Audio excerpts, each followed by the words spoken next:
जय श्री कृष्ण विद्यार्थी मित्रों। हवे आपणे पाठ कोर्सना 15 કેટલીક કુદરતી ઘટનાઓ।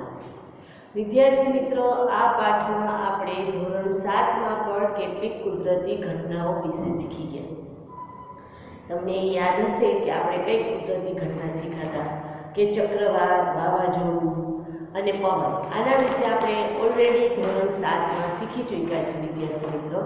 એટલે કે એ ત્રણ સિવાયની હવે ઘટના તમને અહીં શીખવાની છે કે એ સિવાયની ઘટના કે જે આપણે બહુ નુકસાન કરે અને આપણા જીવનને પણ નુકસાન કરે અને એના બચવાના ઉપાય પણ આપણે શીખ્યા। તો હવે આપણે અહીં શીખવાની છે એવી જ એક ઘટના કે જે આપણને નુકસાન કરે અને જેનેથી આપણે કઈ રીતે બચી શકીએ, કઈ સાવચેતી રાખવાની એ આપણે સમજવાનું છે। એવી બે ઘટના છે વીજળી અને ભૂકંપ, આ પાઠમાં શીખવાની। તો પહેલા આપણે વીજળી વિશે શીખીએ કે વીજળી શું છે। સામાન્ય રીતે તમે જાણો છો વિદ્યાર્થી મિત્રો કે વીજળી એટલે કે તમે જે ચોમાસામાં આકાશમાં વીજળી ચમકે છે એને વીજળી કહો। પણ વીજળીનો મતલબ ખાલી એ નથી થતો વિદ્યાર્થી મિત્રો, એની સિમિલરિટી જોઈએ તો ઘણી વખત તમે ઉનાળામાં પવન ફૂંકાતો હોય અથવા શિયાળામાં કે ગમે એ ઋતુમાં થોડો ભેજવાળું વાતાવરણ હોય અને થાંભલાના વાયર જો હલતા હોય અને એકબીજાને ટચ થતા હોય વિદ્યાર્થી મિત્રો, તો એમાં તણખલા ઉડતા હોય છે, સ્પાર્ક થાય, તમને જોવા મળે, તમે બી જાઓ। એવી જ રીતે આપણે કોઈક વાર જો પિન હોલ્ડરમાં નાખતા હોય આપણે અને એ ઢીલું હોય, પિન આપણી કે હોલ્ડરમાં કાંઈ વાયર ઢીલો, તો એમાંય આપણે સ્પાર્ક તણખળ અવાજ આવે છે, તડતડ થાય છે વિદ્યાર્થી। તો આને પણ વીજળી કહેવાય, આ પણ વીજળી જ છે વિદ્યાર્થી મિત્રો। બીજું તમે જોયું હશે કે ઘણી વખત આપણે કપડાં પહેરીએ તો રેશમના કે ઊનના કપડાં હોય શિયાળામાં, અથવા તો આપણે શિયાળામાં બધું રેશમનું કે ઊનનું આપણે રજાઈ ઓઢી હોય તો એમાંથી પણ તડતડ અવાજ આવે, આપણે કાઢીએ તો ને આપણી રૂવાટી ઊભી થઈ જાય વિદ્યાર્થી મિત્રો। તો આ બધી ઘટના એ વીજળી અને વીજળી સાથે સંકળાયેલી છે। એ વીજળી થવાનું કારણ જે આકાશમાં થાય છે એ એક પ્રકારનું છે કે વીજભાર એકઠો થવો, પણ પહેલાંના જમાનામાં આને ઈશ્વરનો પ્રકોપ માનતા કે એ એક ઈશ્વરનો પ્રકોપ છે। પણ હવે આપણે ટેકનોલોજી, વિજ્ઞાન, આ બધી વસ્તુઓ ભણવાનું એટલે હવે આવી બધી માન્યતાઓ આપણે નથી। આપણે ખબર છે કે વીજળી શું કામ થાય, તો કે વીજભાર વાદળામાં એકઠો થયો હોય, એ ધોરણ 7 માં તમે શીખ્યા કે વીજળી કઈ રીતે ઉત્પન્ન થાય। પાણીમાં ધન વીજભાર, ઋણ વીજભાર, રાસાયણિક પાણી H2O, આપણે ખબર છે કે હાઇડ્રોજન ધન વીજભાર છે, ઓક્સિજન ધન વીજભાર છે। આ બધું આપણે ધીમે ધીમે હવે અભ્યાસમાં શીખીએ છીએ, એટલે આપણે ખબર છે કે વીજભાર એકઠો થવાથી વીજળી ઉત્પન્ન થાય છે વિદ્યાર્થી મિત્રો।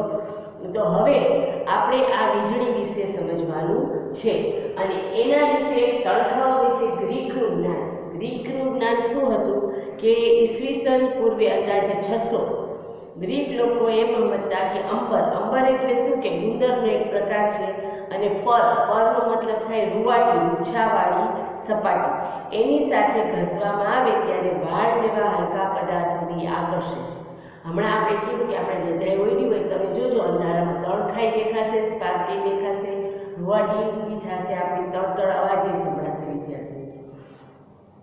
તો આ બધી વસ્તુઓ અવાજ સંભળાય ને આ ઘટના શોધનાર કોણ હતા કે 1752માં બેન્જામિન ફ્રેન્કલિન અમેરિકન વૈજ્ઞાનિકે દર્શાવ્યું કે વીજળી અને તમારા કપડાથી થતા તણખા એ સમાન ઘટના છે। એટલે કે આ બધી વસ્તુ જે થાય છે આપણી સાથે એ સમાન વસ્તુ છે અને એને સમજવા માટે લગભગ 2000 વર્ષ લાગ્યા। વિદ્યાર્થી મિત્રો, ગુજોને નવાઈ લાગી કે આ સામાન્ય ઘટનાને સમજ, અત્યારે આપણે સામાન્ય લાગે છે, 2000 વર્ષ લાગે તો પહેલી એને કહી છે કે કોઈ પણ વસ્તુની શોધ એક જ વખતમાં નથી થતી, ઘણા બધા વૈજ્ઞાનિકોનો સાથ હોય, એમાં હાથ હોય, ઘણા બધા એની ઉપર રિસર્ચ કર્યું હોય, પછી જ એની વસ્તુ માન્ય રાખવામાં આવે, એટલે કે ઘણો સમય લઈ શકે છે। હવે આપણે અહીં વીજભારના કેટલાક ગુણધર્મોનો અભ્યાસ કરીએ કે જે આપણે ખબર છે કે પ્રવૃત્તિ દ્વારા કે જેના વિશે આપણે જાણીએ છીએ। એમાંની અમુક ઘટના તમને ખબર છે, તમે ઘણી વખત ક્લાસરૂમમાં રમત કરતા હો તમારી પ્લાસ્ટિકની ફૂટપટ્ટી હોય એને કોરા વાળ સાથે ઘસી અને કાગળના નાના ટુકડા કરો તો કાગળના ટુકડા પાસે રાખશો તો કાગળના ટુકડા એને ચોંટી જશે, આવી રમત નહીં માણશું. એવી જ રીતે કોરા વાળમાં પ્લાસ્ટિકનો કાગસો આપણે કાગસાથી કોરું વાળ માથું ઓળવું હોય અને એ કાગસાને કાગળના ટુકડા પાસે લાવશો ને તે આકર્ષશે. એટલે કે આપણે એના વિશે થોડું જ્ઞાન છે, બરાબર. એટલે કે એનો મતલબ એ થાય કે ઘસવાથી વીજભાર ઉત્પન્ન થાય છે, એવો મતલબ થાય ને, ઘસવાથી વીજભારની ઉત્પત્તિ. જો આકર્ષવું એટલે તમને ખબર છે કે ધન વીજભાર છે અપાકર્ષણ કરશે, ધન ઋણ. વિજાતીય વીજભાર વચ્ચે આકર્ષણ થાય, સજાતીય વીજભાર વચ્ચે અપાકર્ષણ થાય. વિદ્યાર્થી મિત્રો, તો આ વીજભારની ઉત્પત્તિ ઘસવાથી થઈ એવું આ બે રમત ઉપરથી, કાગસાની અને ફૂટપટ્ટીની રમત ઉપરથી આપણે જોયું. તો હજી આગળ સમજવા માટે આપણે પ્રવૃત્તિ 15.1 કરીએ વિદ્યાર્થી મિત્રો. એમાં આપણે બોલ પેનની વપરાયેલી રિફિલ, ખાલી રિફિલ લેવાની છે અને એ લઈને તેને જોરથી પોલિથીનના ટુકડા, વાળમાં નથી ઘસવાની, પોલિથીનનો ટુકડો હોય એટલે કે પ્લાસ્ટિક જ છે પોલિથીન એક પ્રકાર, એની સાથે ઘસવાની છે અને પછી એને કાગળના નાના ટુકડાની નજીક લાવવાની છે. વિદ્યાર્થી મિત્રો, તમે જોશો કે એ પણ કાગળના નાના ટુકડાને આકર્ષે. હવે એ ધ્યાન રાખવાનું કે જે છેડો તમે એને ઘસો છે એ છેડાને હાથ ન અડાડવાનો હોય રિફિલનો, કે એ કોઈ ધાતુ સાથે ટચ ન થાય. તમે કહેશો એવું શું કામ ટીચર? તો એ હું તમને પાઠ જેમ જેમ આપણે સમજશું એમ એનું કારણ એ તમને આપોઆપ સમજમાં આવી જશે. આપણે પ્રવૃત્તિ કરશું તો કે શું કામ એને એવું કહે છે કે હાથ અને ધાતુને ટચ કરવાની નહીં. પછી એને કાગળના ટુકડા છે કે સૂકા પાંદડા છે કે ફોતળા છે કે રાઈના દાણા છે એની સાથે સામે લઈ આવશો તો એને ચોંટી જશે. એનો મતલબ એવો થયો કે ઘસવાથી પદાર્થમાં વીજભાર ઉત્પન્ન થાય છે, એવો મતલબ થાય. વિદ્યાર્થી મિત્રો, ઓલી ફૂટપટ્ટીમાં વીજભાર ઉત્પન્ન થયો, કાગસામાં વીજભાર ઉત્પન્ન થયો, રિફિલમાં વીજભાર ઉત્પન્ન થયો. વિદ્યાર્થી મિત્રો, તો હજી આપણે 15.2ની એક કોષ્ટક આપ્યું છે તમારી પાઠ્યપુસ્તકમાં. એમાં અમુક પદાર્થો આપ્યા છે, ઘસવામાં આવતા પદાર્થો અને જેની સાથે ઘસવા માટે જે વપરાય છે એ પદાર્થ બંને આપ્યા છે. અને પછી કાગળના ટુકડા આપ્યા છે, એટલે કે આકર્ષે છે કે આકર્ષતા નથી એ કહેવાનું છે. જો આકર્ષે તો આપણે એમ કહીશું કે વીજભારિત થયા, બરાબર. અને જો નહીં આકર્ષે તો આપણે શું કહેશું? વીજભારિત થતા નથી. તો આપણે આ કોષ્ટક પૂર્ણ કરવાનું છે. વિદ્યાર્થી મિત્રો, હું બોલું છું, ખાના બોલતી જઈશ, જે ખાના ખાલી છે ધીમે બોલતી જઈશ. વિદ્યાર્થી મિત્રો, તમે તમારી પેન તો આપણે ખબર જ છે, ઘણી વખત મારી સ્ટાઇલ હોય છે કંઈ પણ લખાવાની કોષ્ટકમાં. હવે આટલા ટાઈમથી ઓનલાઈન આપણે ભણીએ છીએ વિદ્યાર્થી મિત્રો, અને આપણા પાઠ્યપુસ્તકમાં કોષ્ટક આવે જ છે. તો તમે કોષ્ટક પૂર્ણ કરવા માટે હું તમને કહેતી જાઉં છું. આમાં આટલું મોટું કોષ્ટક બ્લેકબોર્ડ ઉપર નહીં લખી શકાય, એટલે હું ધીમેથી બોલીશ. વિદ્યાર્થી મિત્રો, તમારે કોષ્ટક પૂર્ણ કરવાનું છે. પહેલો પદાર્થ છે રિફિલ, અને એને ઘસવાનો છે પોલિથીન અથવા ઊનના કપડા સાથે. હવે કાગળના ટુકડાને એમાં લખો વિદ્યાર્થી મિત્રો, આકર્ષે છે. પછી તમે એમાં બાજુના ખાનામાં આકર્ષે છે એટલે શું લખશો? કે વીજભારિત થાય છે. કોઈ પણ વસ્તુ આકર્ષે એનો મતલબ કે એમાં વીજભાર ઉત્પન્ન થયો. હવે બીજું છે ફૂગો, એને ઘસવાનું છે પોલિથીન અને ઊનનું કાપડ અથવા કોરા વાળ સાથે. ફૂગો ફૂલાવીને ઘસવાનો, તો એમાં પણ લખો આકર્ષે છે અને બાજુના ખાનામાં લખશું વીજભારિત થાય છે. પછી આપેલું છે રબર, એને ઊન સાથે ઘસવાનું કીધું છે, તો એમાં પણ લખો આકર્ષે છે, વીજભારિત થાય છે. પછી આપેલું છે સ્ટીલની ચમચી, અને એને પોલિથીન અથવા તો ઊનનું કાપડ. તો વિદ્યાર્થી મિત્ર, આકર્ષતું નથી. જો સ્ટીલની ચમચી તમે પોલિથીન કે ઊનના કાપડ સાથે ઘસશો તો એમાં આકર્ષણ, કોઈ પણ કાગળના ટુકડાનું આકર્ષણ થશે નહીં, એટલે કે આકર્ષતું નથી. એટલે લખશું વીજભારિત થતો નથી. પછી બે વસ્તુ ખાલી આપી છે, તો એકમાં આપણે લખીએ પ્લાસ્ટિકની ફૂટપટ્ટી, બરાબર, અને એને આપણે ઘસવાનું લખશું કોરા વાળ, સૂકા વાળ અથવા કોરા વાળ સાથે. તેમાં લખશું આકર્ષે છે, વીજભારિત થાય છે. વિદ્યાર્થી મિત્ર, પછી આપણે અહીંયા લખશું કે ધાતુનો સળિયો. એના પછીના ખાનામાં લખજો ધાતુનો સળિયો, અને એને લખજો માથાના વાળ સાથે ઘસવાનું, કોરા વાળ સાથે ઘસવાનું. એટલે લખજો આકર્ષણ થતું નથી, બરાબર, આકર્ષણ થતું નથી અને વીજભારિત થતો નથી. તો વિદ્યાર્થી મિત્રો, અહીં આપણે અમુક પદાર્થો લીધા અને એ પદાર્થોની સાથે આપણે અમુક પદાર્થને ઘસીને એનું કાગળના ટુકડા સાથે પરીક્ષણ કર્યું અને આપણે એ સમજ્યા કે કોણમાં વીજભાર ઉત્પન્ન થાય છે અને કેમાં વીજભાર ઉત્પન્ન થતી નથી. પ્લાસ્ટિકની દરેક વસ્તુ સાથે તમે આ પ્રયોગ કર્યો, રબર સાથે કર્યો, તો એના ઘસવાથી વીજભાર ઉત્પન્ન થયો વિદ્યાર્થીઓ. પણ ધાતુની સ્ટીલની ચમચી અને ધાતુનો સળિયો, એલ્યુમિનિયમનો લ્યો, તાંબાનો લ્યો, ગમે એ સળિયો લ્યો વિદ્યાર્થી મિત્ર, એમાં આપણે કીધું કે અપાકર્ષણ થાય છે, આકર્ષણ થતું નથી, સોરી, એટલે કે વીજભાર ઉત્પન્ન થતો નથી. એટલે ધાતુમાં વીજભાર ઉત્પન્ન થતો નથી. હવે આપણે જોઈએ એના પછીનો ટોપિક, વીજભારના પ્રકારો અને તેની આંતરક્રિયા. તો વિદ્યાર્થી મિત્રો, આ સમજવા માટે આપણે પ્રવૃત્તિ કરવી પડશે ને પ્રવૃત્તિ કરશું તો એ જ રીતે કરશું કે જે આપણે આગળ કોષ્ટક કર્યું એમાંથી જ આપણે વસ્તુ લેશું. જેમાં કોષ્ટકમાં જે વસ્તુ હતી આપેલી હતી એ જ વસ્તુનો ઉપયોગ કરીને આપણે પ્રવૃત્તિ કરશું અને પ્રવૃત્તિ દ્વારા સમજશું કે વીજભારના કેટલા પ્રકાર છે અને તેની આંતરક્રિયા શું છે. તો પહેલા પ્રવૃત્તિ 15.3 માં કહે છે કે 2 ફુગા ફુલાવેલા લેવાના અને એને એકબીજાને અટકે નહીં, જેમાં બતાવેલું છે અડવાનો જોઈએ એટલા અંતરે એકબીજાને લટકાવવાના દિવાલથી થોડી દૂર. પછી ઊનના કપડા સાથે ઘસીને એને છોડી દેવાના. 2 ફુગાને ઊનના કપડા સાથે ઘસીને છોડી દેવાના. ક્વેશ્ચન માર્ક કર્યો છે, શું થાય છે હું પછી તમને સમજાવીશ વિદ્યાર્થી મિત્રો. પછી બીજું કીધું છે કે હવે તમારે શું લેવાનું કે વપરાયેલી રિફિલ લેવાની, બરાબર, અને ઓલો જે એનો પોઈન્ટ વાળો ભાગ હોય ત્યાંથી પકડવાનો અને એને તમારે કાળજીપૂર્વક પોલિથીન સાથે રિફિલને ઘસવાની, પ્લાસ્ટિક વાળો હિસ્સો, અને એને કાચના, જો સ્ટીલના ને કાચના ગ્લાસમાં સ્ટેન્ડ કરવાની. અને ધ્યાન રાખવાનું કે તમારા શરીરને કે કોઈને જે ઘસાયેલો ભાગ છે એ ટચ ન થવો જોઈએ. અને પછી એવી જ રીતે બીજી એક રિફિલ લેવાની વિદ્યાર્થી મિત્રો, એને પણ એ જ રીતે ઘસવાની અને ઓલી રિફિલ આગળ એને રિફિલ પાસે એને લઈ આવવાની, જે ગ્લાસના સ્ટેન્ડ આગળ મૂકી છે.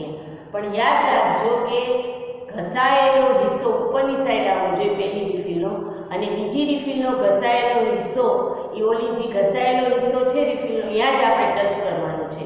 અને ઘસાયેલા હિસ્સા આગળ તમારે કાળજીપૂર્વક કોઈ વસ્તુ ટચ ન થાય, ધાતુની કે તમારા શરીરની, એનું ધ્યાન રાખવાનું અને જોવાનું કે શું થાય છે બે રિફિલ, આકર્ષે છે કે અપાકર્ષે છે એ આપણે જોવાનું છે. એવી જ રીતે ત્રીજો આપણે કરવાનું છે. હવે ત્રીજો સ્ટેપ એ કરવાનું છે કે રિફિલ સ્ટેન્ડમાં રાખવાની કાચના ઘસીને અને ફુગો ઘસીને ફુગાને લઈ આવવાની રિફિલ આગળ. જો વિદ્યાર્થી મિત્રો પહેલી પ્રવૃત્તિમાં આપણે 2 ફુગાને ઘસ્યા, બરાબર, તો એ એકબીજાથી દૂર જશે, એકબીજાથી આ થોડુંક અંતર થઈ જશે. શું કામ? કારણ કે બંનેમાં એક જ વીજભાર ઉત્પન્ન થયો. બંનેને તમે ઊનના કપડા સાથે 2 ફુગાને ઘસ્યા તો બંનેમાં એક જ વીજભાર ઉત્પન્ન થયો છે. એટલે કે તમે કીધું કે સમાન વીજભાર હોય એ શું કરે? અપાકર્ષણ. આપણે આંતરક્રિયા સમજવાની છે, બે વચ્ચે અપાકર્ષણ થયું. એવી જ રીતે 2 રિફિલને તમે પોલિથીન સાથે ઘસી વિદ્યાર્થી મિત્રો, એટલે બંને રિફિલમાં એક સરખો જ વીજભાર ઉત્પન્ન થયો છે. એટલે એ એકબીજાની પાસે આવશે તો એમાંય અપાકર્ષણ થશે.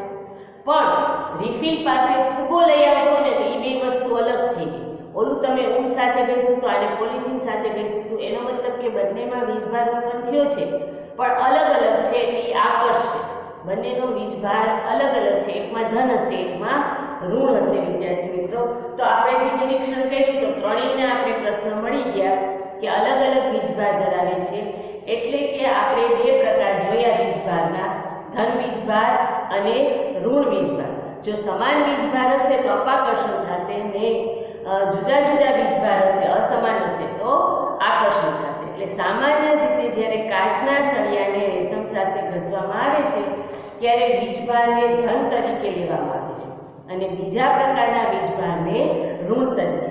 એટલે કે કાચના સળિયા ઉપર ધન વીજભારને રેશમ સાથે ઘસવામાં આવે તો કે એની ઉપર આપણે ઋણ વીજભાર. તો એવું જોવામાં આવ્યું કે વીજભારિત કાચના સળિયાને પોલિથીન સાથે ઘસેલી પ્લાસ્ટિકની સ્ટ્રો નજીક લાવે તો બંને વચ્ચે શું થાય છે? આકર્ષણ થાય છે. એનો મતલબ એ થયો કે પ્લાસ્ટિકની સ્ટ્રોનો વીજભાર કેવો હશે? ઋણ હશે વિદ્યાર્થી. બરાબર? એટલે કે ઘસવાથી વીજભાર સ્થિર હોય છે અને એનું વહન થતું નથી. વીજભાર કેવો હોય? સ્થિર હોય. તો હવે આપણો ટોપિક એ આવે કે વીજભારનું વહન કઈ રીતે?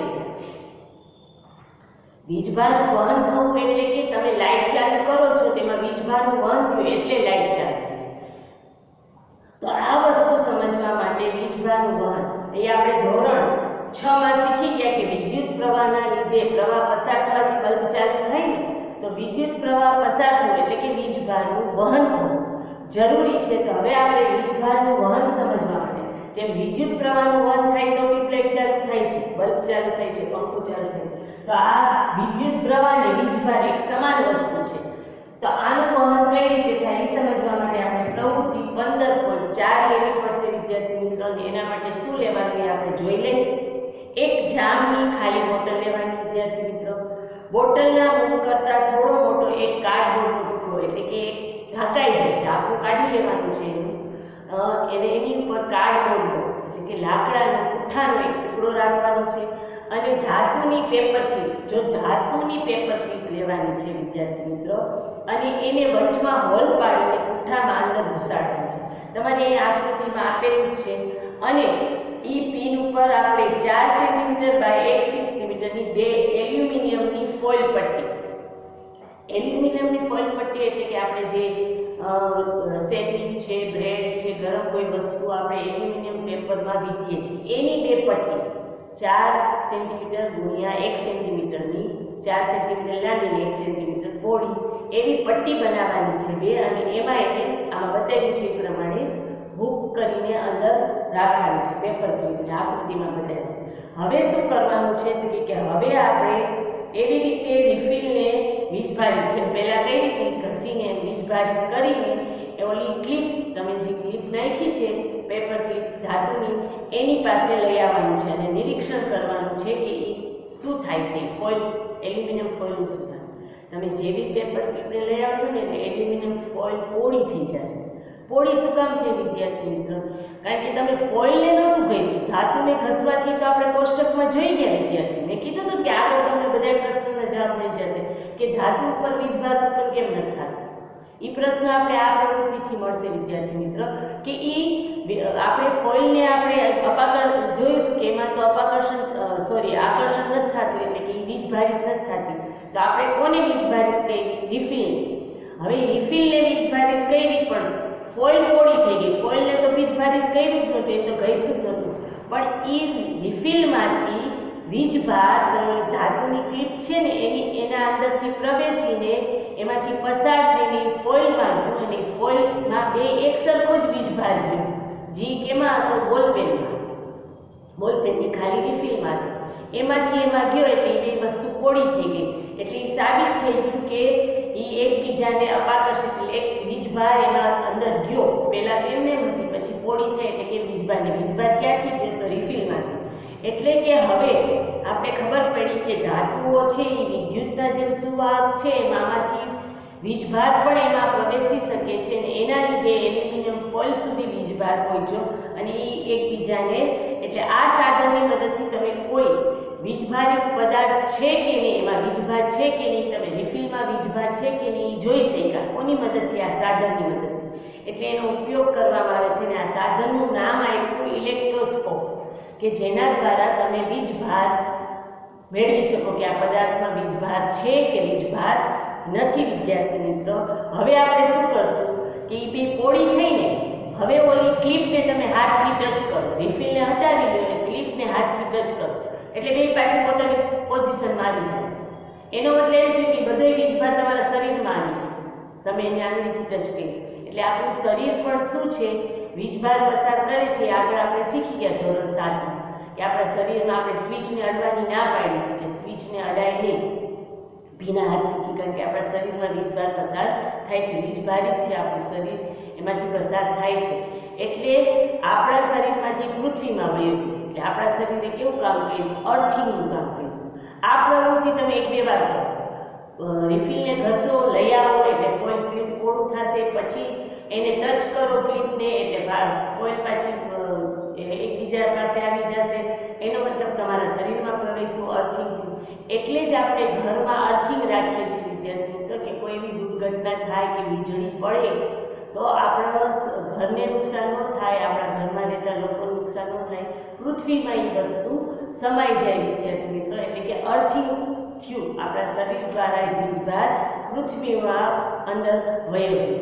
એટલે અહીં આપણે એટલું સમજ્યા કે વીજળી શું છે, તડકાઓ શું છે, ઘસવાથી વીજભાર ઉત્પન્ન થાય છે, એના પ્રકાર કયા, ધન અને ઋણ, અને એની આંતરક્રિયા શું કે ધન હોય સમાન વીજભાર હોય તો અપાકર્ષણ થાય, અસમાન વીજભાર હોય તો આકર્ષણ થાય, અને વીજભારનું વહન કોણ કરે છે એ આપણે પ્રવૃત્તિ દ્વારા સમજ્યા વિદ્યાર્થી મિત્રો. હવે પછીની આગળ જે વસ્તુ છે એ નેક્સ્ટ સેશનમાં આપણે સમજશું. જય શ્રી કૃષ્ણ.